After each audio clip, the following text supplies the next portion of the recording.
Instagramda ko'p aylangan Midvoy do'konini birga obzor qilamiz. Bu magazinga yetib kelish uchun ancha yo'l bosib keldik. Atlikda filial bor ekan, ikkalasi ham menga uzoq, shuning uchun Sergeli filialiga borib qo'ya qoldim. Lekin ichi juda ham katta ekan. Eng qulay tomoni farzandlarimiz uchun nima mahsulotlar kerak bo'lsa, hammasini topsa bo'lar ekan. Kirib borishimiz bilan qizim shunaqa o'zini yaxshi ko'radigan narsalarning oldiga borib turib oldi. Birinchi etaji aynan farzand kutayotganlar uchun ekan.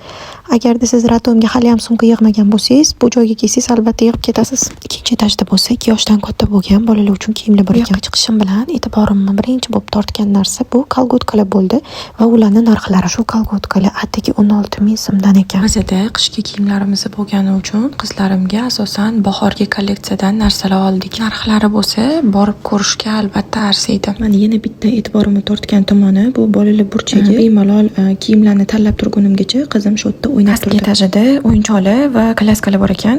Bizda o'yinchoqlar ko'p bo'lgani uchun olishga ehtiyojimiz bo'lmagani uchun kirib alohida aylanmadik. Umuman olganda men bu do'kondan hech qanaqa kamchilik ko'rmadim. Albatta kelib ko'rishga arziydi.